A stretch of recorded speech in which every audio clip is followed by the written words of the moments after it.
மிகவும் மகிழ்ச்சியாக இருக்கிறது. உங்களுக்கு இறுதியாக ஒரே ஒரு தன்னம்பிக்கை கதை மட்டும் ஒன்றே கூறுகிறேன். அது கதை கிடையாது, நிஜம். அதை நீங்க வாழ்க்கையில எப்பவுமே மனதில் பதிய வைத்துக் கொண்டு எந்த சூழ்நிலையிலையும் தோண்டு விடாமல், அதற்கு தான் இந்த என்ன கதை, தோண்டு விடாமல் உங்களுடைய பாதையில் நேர்மையாகவும் சிறப்பாகவும் செல்ல வேண்டும் என்பதற்காக இதை கூறுகிறேன். என்னவென்றால், நான் இந்த கல்வியாண்டின் துவக்கத்திலே உங்களிடம் கூறியதான் இருந்தாலும் மரணத்திற்காக இறுதியாக கூறிக்கொள்கிறேன். ஒரு குழந்தை தாயினுடைய வயிற்றில் இருக்கும்போது மருத்துவர் கூறுகிறார், இந்த குழந்தை நடப்பதற்கு மிகவும் சிரமப்படும், ஆகவே கவனமாக பாதுகாத்து வளருங்கள் என்று கூறுகிறார் மருத்துவர். அந்த குழந்தை பிறக்கிறது. 5ஆம் வகுப்பு வரை பயின்று கொண்டிருக்கிறது. 5ஆம் வகுப்பில் பள்ளி அளவில் ஓட்டப்பந்தயம் நடக்கிறது. அந்த ஓட்டப்பந்தயத்தில் முதலிடம் பிடிக்கிறது அந்த குழந்தை. மருத்துவர் என்ன கூறினார்? நடக்கவே சிரமப்படக்கூடிய குழந்தை என்று கூறினார். மருத்துவர் சொல்வது தவறு இல்லை. ஆனால் அந்த குழந்தை, அவருடைய பெற்றோர் சொல்றாங்க, உனக்கு கால் அந்த மாதிரி என்னது கால் உனக்கு நடக்க முடியாதுன்னு டாக்டர் சொன்னாருன்னு சொல்லிதான் வளர்க்கிறாங்க. இருந்தாலும் அந்த குழந்தை தன்னம்பிக்கையோடு என்ன பண்ணுது, நடக்குது, ஓடுது. இப்ப அந்த பள்ளி அளவுல பிரைமரியில என்ன பண்ணுது, முதலிடம். அதுக்கப்புறம் 10th வரும்போது மாவட்ட அளவுல முதலிடம். அதே குழந்தை 12ஆம் வகுப்பு படிக்கும்போது அந்த குழந்தைக்கு மீண்டும் காலிலே அடிபடுகிறது.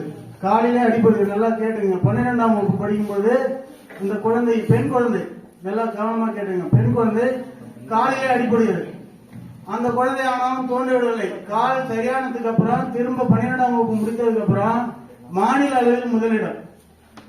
அப்புறம் அந்த மாநில அளவில் முதலிடத்தை வச்சிருக்குது அந்த குழந்தை. அதுக்கப்புறம் திருமணம் முடித்து கொடுத்துறாங்க. திருமணத்தின் போது அது அந்த 2 வருடங்களாக ஒலிம்பிக்கில் கலந்து கொள்ள வேண்டும், இந்திய அளவில் வென்றுவிட வேண்டும் என்பதை உறுதியாக கொண்டு ஒலிம்பிக்கும் தயார் செய்து கொண்டிருக்கிறது. அப்பொழுது திருமணமான பிறகு குழந்தை பிறந்த காரணத்தினால் அவர்களால் பங்கேற்க இயலவில்லை. இருந்தாலும் குழந்தை பெற்றெடுத்த அடுத்த 2 ஆண்டுகளில், குழந்தை பிறந்ததுக்கு அப்புறம் பெண்களால் என்ன பண்ண முடியாது, அவ்வளவா எந்த முயற்சியும் செய்ய முடியாது. இருந்தாலும் தன்னம்பிக்கையை தளரவிடாமல் ஒலிம்பிக்லயும் முதலிடத்தை வாங்குறாங்க. அந்த லேடி யாருன்னு நீங்க தான் கண்டுபிடிச்சு என்ன பண்ணணும், அப்புறமா எனக்கு ஆன்சர் சொல்லணும். புரியுதா? ஒலிம்பிக்ல முதலிடம் பெறாங்க. அவங்களுடைய வாழ்க்கை வரலாறு ஃபுல்லுமே அவங்களுக்கு விழுந்தது ஃபுல்லா அடி. கவனி, காலில் மட்டும்தான் அடி விழுது. இடையில ஒரு ஆக்சிடென்ட் சொன்னேன். அந்த ஆக்சிடென்ட்ல சுத்தமாக நடக்க முடியாதுன்னு சொன்னாங்க. அந்த நடக்க முடியாதுன்னு சொன்னதுக்கு அப்புறமும் அவங்க என்ன பண்றாங்கன்னா, அதையே அவங்க குறிக்கோளா நினைச்சு நடக்க முடியாதுன்னா சொல்ற, நான் ஓடி காட்டுறேன் அப்படின்னு சொல்லி ஓடி சக்சஸ்ஃபுல்லா ஒலிம்பிக்ல முதலிடம் பெறுவது சாதாரணமான விஷயம் இல்ல. ஒரு விபத்து ஏற்பட்டதுக்கு அப்புறமா அவங்க வாழ்க்கையில ஒரு சாதனை புரியுறாங்கிறப்ப அது கடவுளால் கொடுக்கப்படக்கூடிய சோதனை. அந்த சோதனையை சாதனையா மாத்துறாங்க. அவங்கதான் என்னது வெற்றி பெறாங்க. இந்த சோதனைக்குள்ளே மடிந்து விழுந்துடுறாங்க, என்ன பண்ண மாட்டாங்க, வெற்றி பெற மாட்டாங்க.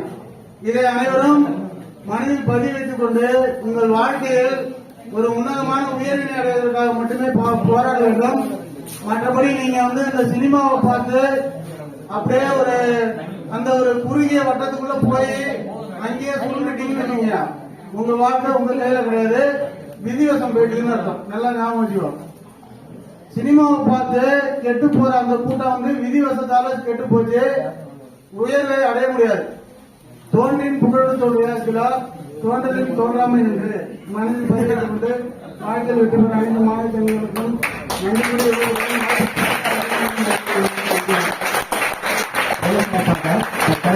வழங்கிய அருமை நண்பர் மெய்யவன் அவர்களுக்கு விழாக்குழுவின் சார்பாக நெஞ்சார்ந்த நன்றியை உரித்தாக்குகின்றேன்.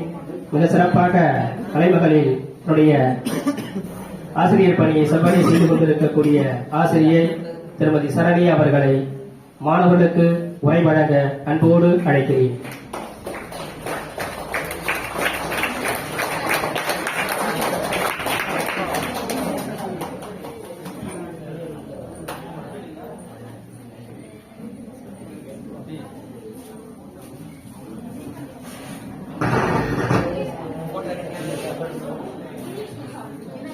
கொண்டு எந்த சூழ்நிலையிலையும் தோண்டு விடாமல், அதற்கு தான் இந்த என்ன கதை, தோண்டு விடாமல் உங்களுடைய பாதையில் நேர்மையாகவும் சிறப்பாகவும் செல்ல வேண்டும் என்பதற்காக இதை கூறுகிறேன். என்னவென்றால் நான் இந்த கல்வியாண்டின் துவக்கத்திலே உங்களிடம் கூறியதான் இருந்தாலும் மறந்துவிட்டீர்கள், அதற்காக இறுதியாக கூறிக்கொள்கிறேன். ஒரு குழந்தை தாயினுடைய வயிற்றில் இருக்கும்போது மருத்துவர் கூறுகிறார், இந்த குழந்தை நடப்பதற்கு மிகவும் சிரமப்படும், ஆகவே கவனமாக பாதுகாத்து வளருங்கள் என்று கூறுகிறார் மருத்துவர். அந்த குழந்தை பிறக்கிறது, 5ஆம் வகுப்பு வரை பயின்று கொண்டிருக்கிறது. 5ஆம் வகுப்பில் பள்ளி அளவில் ஓட்டப்பந்தயம் நடக்கிறது. அந்த ஓட்டப்பந்தயத்தில் முதலிடம் பிடிக்கிறது அந்த குழந்தை. மருத்துவர் என்ன கூறினார்? நடக்கவே சிரமப்படக்கூடிய குழந்தை என்று கூறினார். மருத்துவர் சொல்வது தவறு இல்லை, ஆனால் அந்த குழந்தை அவருடைய பெற்றோர் சொல்றாங்க, உனக்கு கால் அந்த மாதிரி என்னது கால் உனக்கு நடக்க முடியாதுன்னு டாக்டர் சொன்னாருன்னு சொல்லிதான் வளர்க்கிறாங்க. இருந்தாலும் அந்த குழந்தை தன்னம்பிக்கையோடு என்ன பண்ணுது, நடக்குது, ஓடுது. இப்போ அந்த பள்ளி அளவுல பிரைமரியில என்ன பண்ணுது, முதலிடம். அதுக்கப்புறம் 10th வரும்போது மாவட்ட அளவுல முதலிடம். அதே குழந்தை 12ஆம் வகுப்பு படிக்கும்போது அந்த குழந்தைக்கு மீண்டும் காலிலே அடிபடுகிறது. நல்லா கேட்டுங்க. 12ஆம் வகுப்பு படிக்கும்போது இந்த குழந்தை, பெண் குழந்தை, நல்லா கவனமா கேட்டுங்க, பெண் குழந்தை காலிலே அடிபடுகிறது. அந்த குழந்தை ஆனாலும் தோண்டி விடவில்லை. கால் சரியானதுக்கு அப்புறம் திரும்ப 12ஆம் வகுப்பு முடித்ததுக்கு அப்புறம் மாநில அளவில் முதலிடம். அப்புறம் அந்த மாநில அளவில் முதலிடத்தை வச்சிருக்குது அந்த குழந்தை. அதுக்கப்புறம் திருமணம் முடித்து கொடுத்துடுறாங்க. திருமணத்தின் போது அது அந்த 2 வருடங்களாக ஒலிம்பிக்கில் கலந்து கொள்ள வேண்டும், இந்திய அளவில் வென்று விட வேண்டும் என்பதை உறுதியாக கொண்டு ஒலிம்பிக்கும் தயார் செய்து கொண்டிருக்கிறது. அப்பொழுது திருமணமான பிறகு குழந்தை பிறந்த காரணத்தினால் அவர்களால் பங்கேற்க இயலவில்லை. இருந்தாலும் குழந்தை பெற்றெடுத்த அடுத்த 2 ஆண்டுகளில், குழந்தை பிறந்ததுக்கு அப்புறம் பெண்களால் என்ன பண்ண முடியாது, அவ்வளவா எந்த முயற்சியும் செய்ய முடியாது. இருந்தாலும் தன்னம்பிக்கையை தளரவிடாம ஒலிம்பிக்லயும் முதலிடத்தை வாங்குறாங்க. அந்த லேடி யாருன்னு நீங்க தான் கண்டுபிடிச்சு என்ன பண்ணணும், அப்புறமா எனக்கு ஆன்சர் சொல்லணும். புரியுதா? ஒலிம்பிக்ல முதலிடம் பெறாங்க. அவங்களுடைய வாழ்க்கை வரலாறு ஃபுல்லுமே அவங்களுக்கு விழுந்தது ஃபுல்லா அடி. காலில் மட்டும்தான் அடி விழுது. இடையில ஒரு ஆக்சிடென்ட் சொன்னேன், அந்த ஆக்சிடென்ட்ல சுத்தமாக நடக்க முடியாதுன்னு சொன்னாங்க.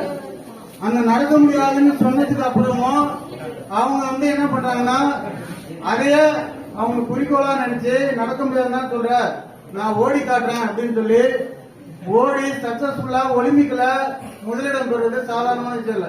ஒரு விபத்து ஏற்பட்டதுக்கு அப்புறமா அவங்க வாழ்க்கையில ஒரு சாதனை புரியுறாங்கிறப்ப அது கடவுளால் கொடுக்கப்படக்கூடிய சோதனை. அந்த சோதனையை சாதனையா மாத்துறாங்க. அவங்கதான் என்னது வெற்றி பெறாங்க. இந்த சோதனைக்குள்ளே மடிந்து விழுந்துடுறாங்க, என்ன பண்ண மாட்டாங்க, வெற்றி பெற மாட்டாங்க. இதை அனைவரும் மனதில் பதிவு வைத்துக் கொண்டு உங்கள் வாழ்க்கையில் ஒரு உன்னதமான உயர்நிலை அடைவதற்காக மட்டுமே போராட வேண்டும். மற்றபடி நீங்க இந்த சினிமாவை பார்த்து அப்படியே அந்த குறுகிய வட்டத்துக்குள்ள போய் அங்கேயே சுருண்டுட்டீங்கன்னு உங்க வாழ்க்கை உங்க கையில கிடையாது, விதிவசம் போயிட்டீங்கன்னு அர்த்தம். நல்லா ஞாபகம் வச்சுக்கோங்க. சினிமாவை பார்த்து கெட்டு போற அந்த கூட்டம் விதிவசத்தால கெட்டு போச்சு, உயர்வை அடைய முடியாது.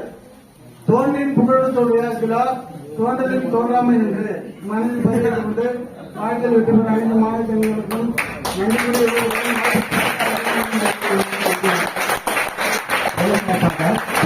வழங்கிய அருமை நண்பர் மெய்யவன் அவர்களுக்கு விழாக்குழுவின் சார்பாக நெஞ்சார்ந்த நன்றியை உரித்தாக்குகின்றேன். மிக சிறப்பாக கலைமகளில் ஆசிரியர் பணியை செவ்வனே செய்து கொண்டிருக்கக்கூடிய ஆசிரியை திருமதி சரணி அவர்களை மாணவர்களுக்கு உரை வழங்க அன்போடு அழைக்கிறேன்.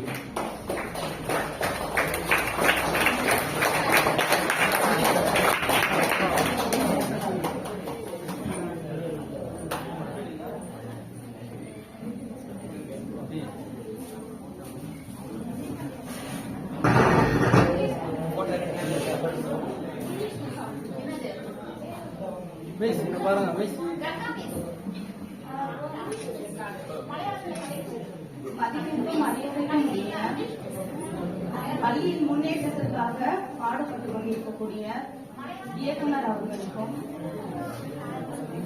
இப்பள்ளியால் நான், இப்பள்ளிக்காகவே நான் என்று வாழ்ந்து கொண்டிருக்கக்கூடிய உயிரியல் ஆசிரியர் என்று சொல்லும் போதே உரிமையோடு சொல்லக்கூடிய மாணவர்கள் தான் அதிகம். ஏனென்றால் அந்த அளவுக்கு